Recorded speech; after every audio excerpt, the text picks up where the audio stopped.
Welcome back to the Happiness Hack. I'm Tim Coulson and I am genuinely glad that you chose to be here today. Before we get into it, I want to say something.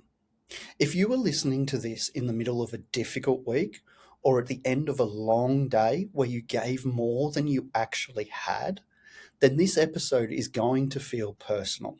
Because today I want to talk about something that sits at the root of so much of the exhaustion, the resentment, and the quiet loneliness I hear about from the people I work with. I want to talk about something that brings up complicated feelings for a lot of people.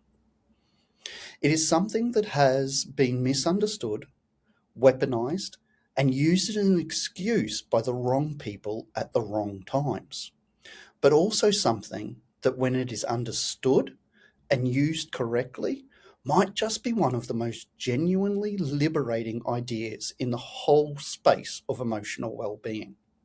And that something is healthy boundaries. There are, broadly speaking, two kinds of people who struggle with boundaries. And I want you to take the time to really notice which one of these sounds more like you. The first person was never allowed to have them.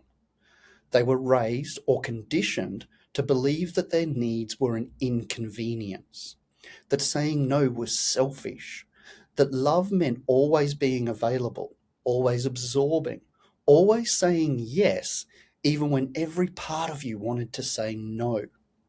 This person gives and gives. They show up when they're running on empty. They put everyone else's comfort ahead of their own. And then they lie awake at night wondering why they feel so invisible, so used, and so deeply alone, even when surrounded by people. The second person has been hurt by openness. They trusted and they paid a price for it. So they built walls, not boundaries, walls. They keep people at a distance and they call that independence. They are so self-reliant, it's to the point of isolation. Underneath this self-sufficiency, there is loneliness and a quiet grief for the kind of connection that they would love to have, but are too afraid to allow in. Both of these people, despite appearing completely opposite, need the same thing. They need to understand what a boundary actually is, not what they were told it is, not the version of a boundary that was used against them, but what it actually is. So what are boundaries? Let me help. A boundary should not be a punishment. It is not a wall you build to keep people out. It's not something you reach for in anger, and it is not a way of saying, you are too much for me, so I'm closing that door. Although at times, this might actually be exactly what you need. A lot of people have had boundaries used against them in exactly that way. In past relationships, in families, in friendships, they've been delivered as a rejection, as a silent treatment dressed up in clinical language. So when they hear the word, they flinch. They hear, I am withdrawing from you. But a real boundary is something entirely different. A real, genuine, and healthy boundary is an honest statement about what you need in order to be present and authentically yourself in a relationship. It is not about the other person. It is about knowing yourself clearly enough to say, this is what I need in order to function, and having the courage to say that out loud. So in that sense, a boundary is not the end of a conversation. It's just the beginning of an actual honest one. Now, Dr. Henry Cloud, the psychologist and author of the landmark work on boundaries, describes a boundary like this: anything that defines where you end and another person begins. Now, I know I just said that a boundary is not about the other person, but I want you to think about them as the psychological equivalent of a property line. It does not necessarily say you are not welcome here, but it absolutely does say this is where I live and this is what happens inside my house.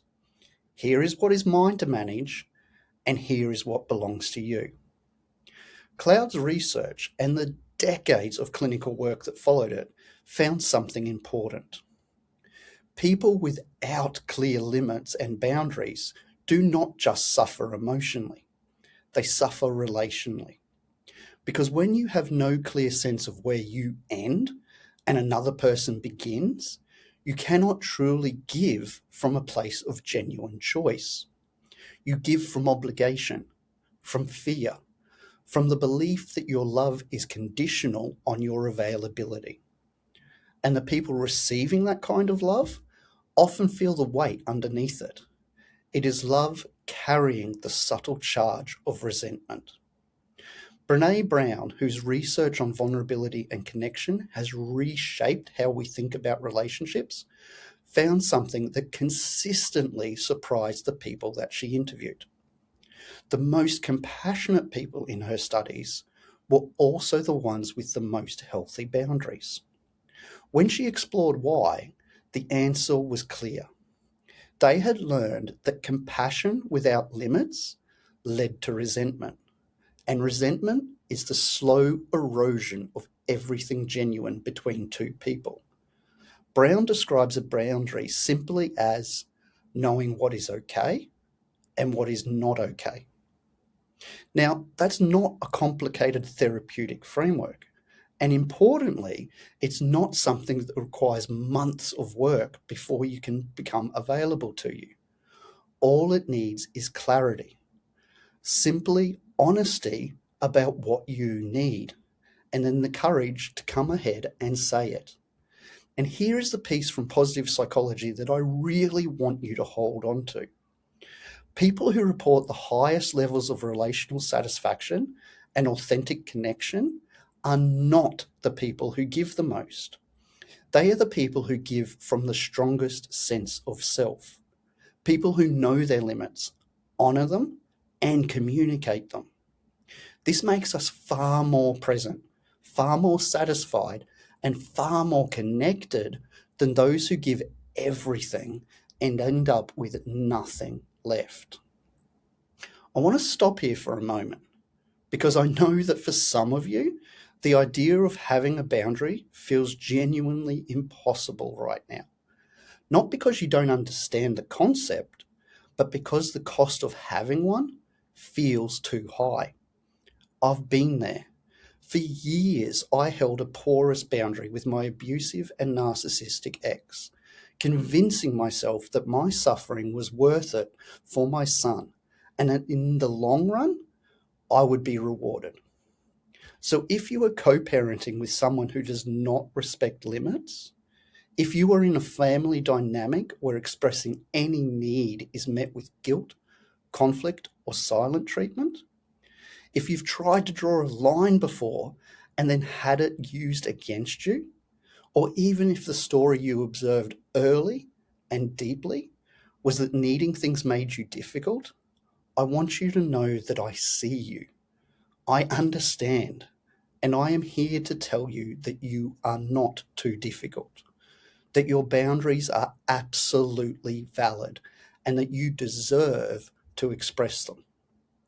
For some people listening, it might look like years of absorbing someone else's emotional state, walking on eggshells, anticipating reactions, managing the mood of the room until reducing yourself to the least possible impact became so automatic you forgot that you were doing it. For other people, it might look like the opposite, being so defended, so self-contained, so used to not needing anything from anyone that even the suggestion of opening up feels threatening. Both of these are adaptations. They are survival responses to circumstances that required them, and both are worth examining now that the circumstances have changed. So here is something I really want you to know. A boundary does not always need to be said out loud to another person in order to be real.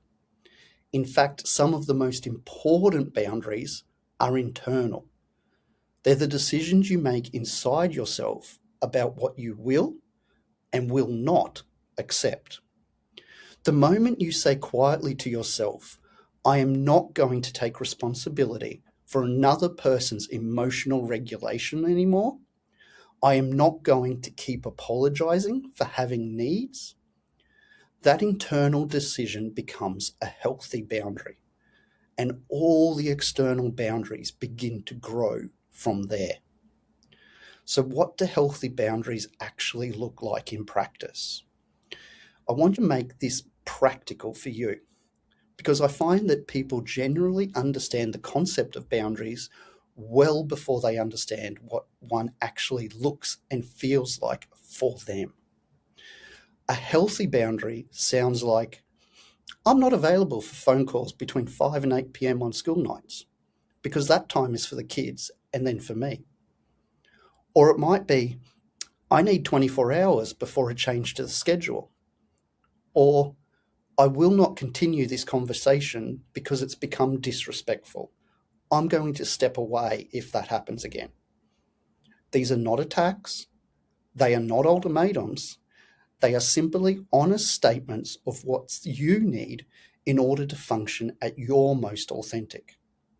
But a boundary can also sound like this. I need to tell you that when conversations go like that, I shut down and I don't hear anything that follows. Can we find a different way to communicate this? That is a boundary communicated as self-disclosure rather than an accusation, and it tends to get an entirely different response from people. The key distinction is always this. Am I drawing a line from a clear sense of what I need, or am I drawing it from pain, from retaliation, from the desire to control the outcome? Because both feel similar, especially inside a heated moment, but they do produce very different results. One creates clarity, while the other, unfortunately, often creates escalation. So here is how you begin to build a genuinely healthy boundary rather than a wall or a wound. First off, I want you to identify one situation in your life right now where you consistently feel drained, resentful, or even invisible. Just one. You do not need to overhaul everything right now. Once you've got that in mind, I want you to ask yourself 3 questions about this situation. First, what is this situation costing me? What am I giving that I did not consciously agree to give? Second, what would I actually need in order to feel respected and genuinely okay here? And then third, and this is important, have I ever communicated that clearly, or am I just hoping the other person figures it out on their own? Because one of the most common traps that I see is this. We carry a boundary internally that we never say out loud. We feel resentful when it's crossed, but the other person has no idea it exists. And a boundary that is not expressed isn't yet an actual boundary. It's a private source of hurt that is waiting to become resentful. The most powerful, liberating, and honestly scary moment you can take is when you move from internal and unexpressed boundaries to external and clearly, calmly held ones. It's a statement of what you need. Not something like, you always do this, but something more like, this is what I need in order to be okay. This shift changes the entire nature of the conversation, and it gives the relationship an actual chance to grow. So with this in mind, our happiness hack for this week is what I call the 1 boundary experiment. I want you to identify just one situation where you need a boundary and you do not currently have one. Please don't choose the biggest or most complicated one. Something that's manageable. something where you could realistically make a small change this week. Once you've got it in mind, I want you to do one of two things. Firstly, if you are ready, communicate that boundary to those that are involved. Simply, calmly, and honestly. Not as a confrontation, but as a statement of what you need. And if you're not ready for that, that is completely okay. Start with the internal version. The next time you are in that situation, just notice what you feel, name it, and remind yourself, I am allowed to feel this. I am allowed to need this, and I am allowed to say so when I am ready. A boundary does not have to be spoken out loud to begin changing these things. The first step is simply deciding inside yourself that your needs matter, not more than everyone else's, but as much as them, with the same care and attention you've been giving everyone else all along. This quiet decision has a way of reshaping everything that follows, because when you believe your needs matter, you start making choices that reflect that belief. And those choices, over time, build a life that actually fits you. So thank you for being here for this one. Healthy boundaries are not easy to build, especially when you were taught that you were not allowed to have them, or when every attempt you did make to have them was used against you. But they are absolutely one of the most loving things you can do for yourself, for the people in your life, and for the relationships that deserve a genuine chance. The people who love you will not be threatened by knowing where you stand. They will be relieved.